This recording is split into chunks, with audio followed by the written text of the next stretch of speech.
Welcome everybody and thank you for joining me. So today we have one big thing to go over, and that is Xcloud. Xbox has been hard at work and it is clear that they have some big things planned when it comes to gaming on the cloud. Not only are they working on a streaming device that would make it possible to game on your TV and play all of your favorite games without the need of an Xbox, they are also working on an Xbox app and releasing all of their new games on mobile through Xcloud.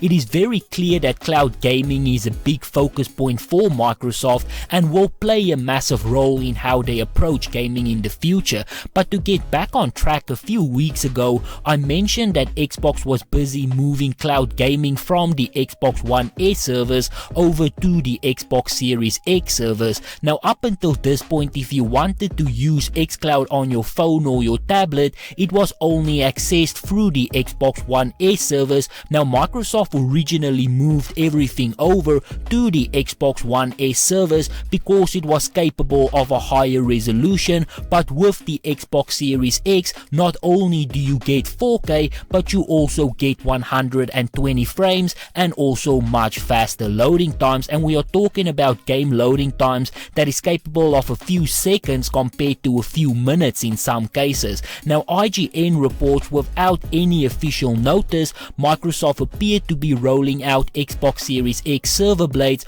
on the Xbox Cloud Gaming streaming servers. A welcome surprise for many users today who spotted the difference. Microsoft seems to be upgrading its current Xbox One S server blades with the launch of the Xbox Cloud Gaming back in September, the company's newest and most powerful console, the Xbox Series X. Screenshots of these improvements was taken that shows a new graphics mode where you can choose to prioritize like a resolution or a frame rate. For instance, you can pick up that these are an Xbox Series X server because you have the option to choose a 120 frame per second mode, which is not capable on the Xbox One S. Now IGN also reached out to Microsoft directly to confirm that these upgrades to Xcloud was in fact happening, and a spokesperson said, "We are continuously testing new features and making improvements to create a better Xbox Cloud gaming experience.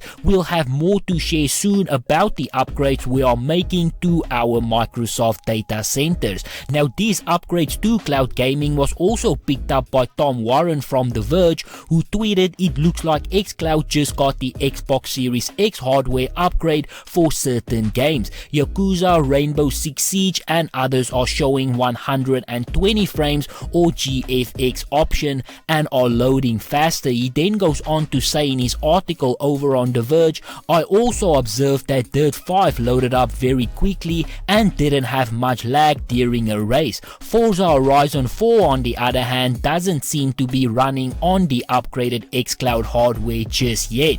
The latency felt much worse than it did for Dirt 5 and the game loaded much slower." Now as I said, it is very clear that Xbox is working hard to make cloud gaming the future. They are trying to ensure that Xcloud gets up to standard with the Xbox Series X, and then when it's capable of putting out the same performance as their flagship console, they will eventually try and roll it out to TVs without the need of any console at all. That much was officially confirmed by Xbox on their official website when they laid out what their plans were for cloud gaming. It's also there where they announce a new official streaming device for TVs that they are working on. Now I don't want to go into too much detail again regarding that article, as I already broke it down in a separate video, but I do feel mentioning it here is related to the context. Now cloud gaming plays a very big part in the future for Xbox, and it kind of is a double-edged sword in my opinion.